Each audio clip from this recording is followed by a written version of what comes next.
Imagine living thousands of years ago. You're facing a tough decision when suddenly a voice inside your head tells you what to do. You're facing a tough decision when suddenly a voice inside your head tells you what to do. But you don't think, I'm talking to myself. Instead, you truly believe a God is speaking to you, giving you commands or guidance. Sounds far-fetched, right? Well, in 1976, a psychologist named Julian Jaynes put forward a fascinating theory that this is exactly how the human mind used to work.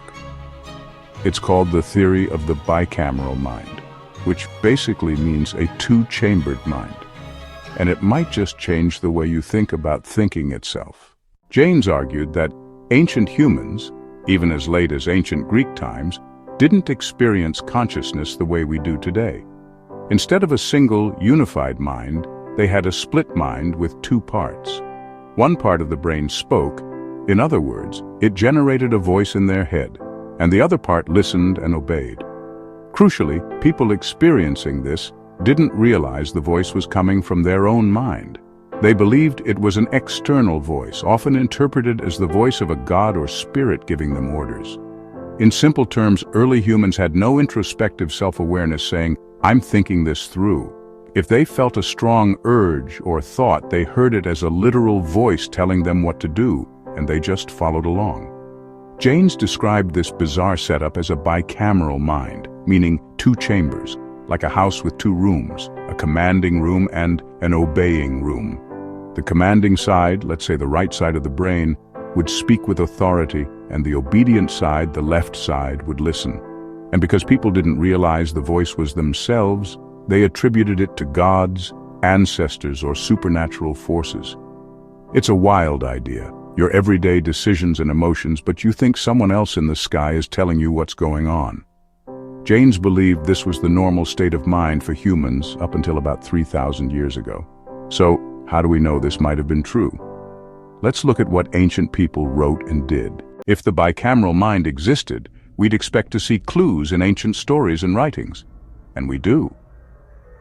Jaynes pointed out that in some of the oldest texts, like the Homeric epics and early books of the Bible, people never discuss their own thoughts or feelings the way we do now. There's no inner monologue, no introspective heroes saying, I wonder what I should do.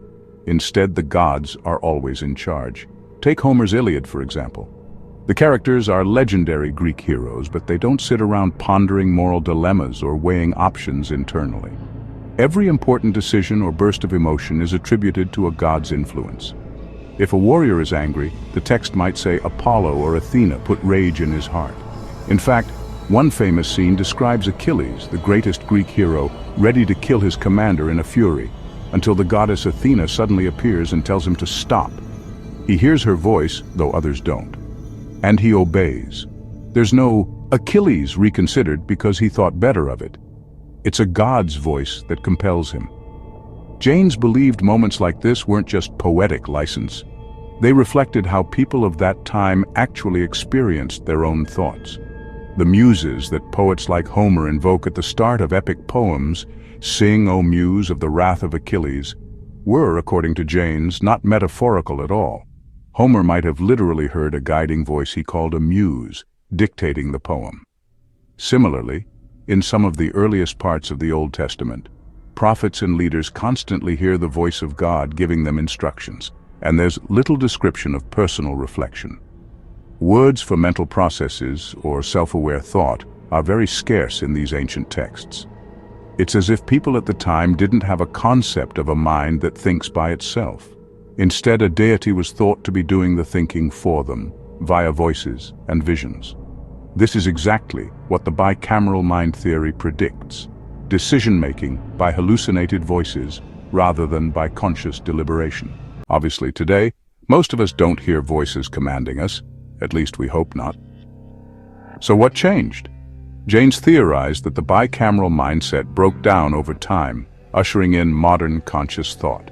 He places this big shift around the end of the Bronze Age, roughly 1200 BCE, about 3,000 years ago, during a period of great turmoil. Why would the voices of the gods fall silent? According to Jaynes, ancient societies started getting too complex and stressful for the old two-chamber system to handle. There were massive upheavals, wars, natural disasters, migrations of whole populations. History geeks might know this as the Late Bronze Age collapse. Imagine entire civilizations falling apart. The old routines and the familiar environments were thrown into chaos. People were encountering totally new situations that their inner God voice didn't have a pre-recorded script for. The bicameral mind, which worked well when life was fairly routine and hierarchical, started to malfunction in the chaos. Jaynes speculates that in this crisis, humans had to develop a new way of thinking to cope. With the gods suddenly silent, people began to talk to themselves, not in the crazy way, but in the way you and I do every day in our own heads. They started to question, reflect, and make conscious choices, rather than just waiting for a hallucinated command. In short, self-awareness was born as an adaptation to survive a more unpredictable world. Instead of an external God giving orders, an internal voice, what we now recognize as our own thoughts, took on that role. Over a few centuries, or perhaps longer, this new conscious mode of thought became the norm. Humans became truly conscious, introspective beings, and the daily voice of the gods faded into history. It's fascinating that right around this alleged transition, we see the rise of new cultural practices that look like attempts to get those voices back. Jaynes points out that things like prayer, divination, and oracles became very prominent in this era. In the Hebrew Bible, for example, people begin praying for guidance when they can't directly hear God anymore. In ancient Greece, folks traveled to oracles, like the Oracle of Delphi, to ask Apollo's priestess for decisions, basically outsourcing the now missing voice.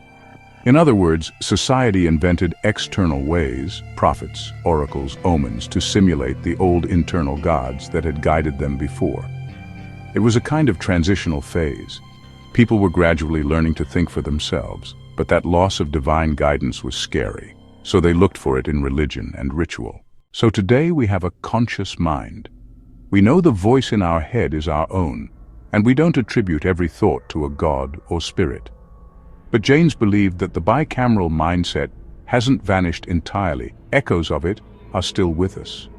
In fact, this theory offers some eye-opening perspectives on things we normally consider odd or pathological. For example, consider the phenomenon of hearing voices, what psychologists call auditory hallucinations. It's not as rare as you might think.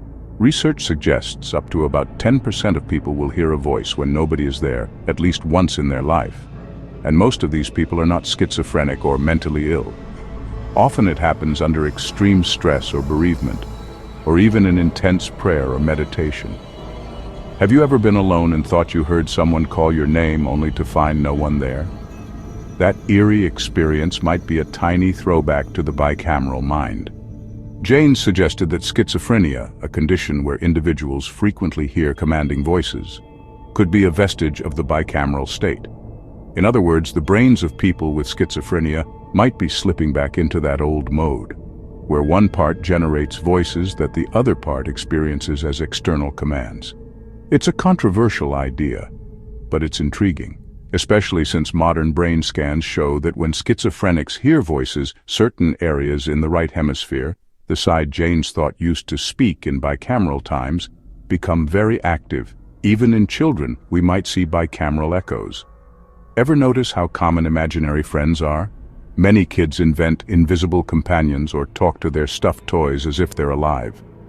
In fact, about 65% of children have had imaginary friends or similar make-believe figures.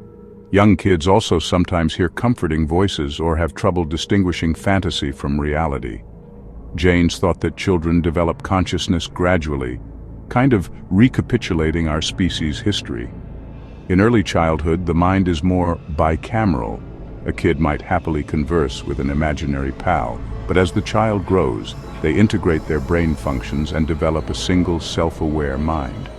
Developmental psychologists like Jean Piaget also noted that young kids are animistic, believing toys or objects have minds of their own, which feels similar to Jaynes's idea.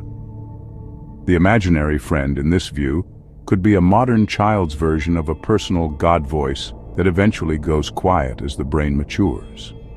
And think about certain extreme situations where even healthy adults report a presence or guiding voice, like mountain climbers in life-or-death conditions sensing an unseen companion who helps them, a well-documented phenomenon called the third man factor in survival stories. These might be glimpses of our brain's old dual-channel setup kicking in under stress.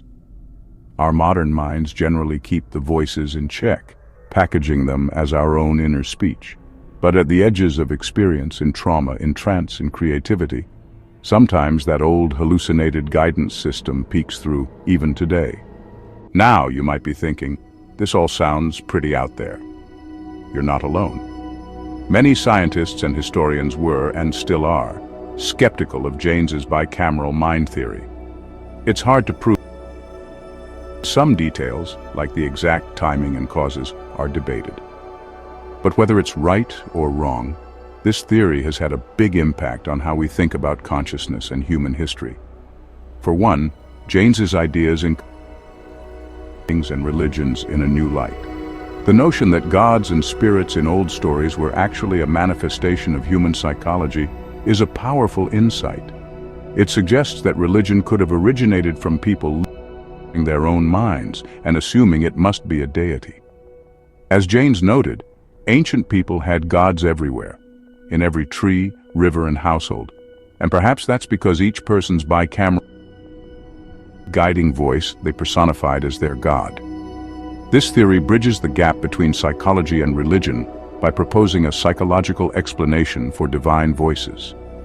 It's a cool thought. Cultures talk about hearing the voice of God or gods might be because for millennia, humans actually experienced their own mind's voice as a separate being. I invite you to reflect on this video and share your opinion on the concept of the bicameral mind. Like and subscribe. It really encourages us to keep researching and creating more interesting videos for you. It would mean a lot.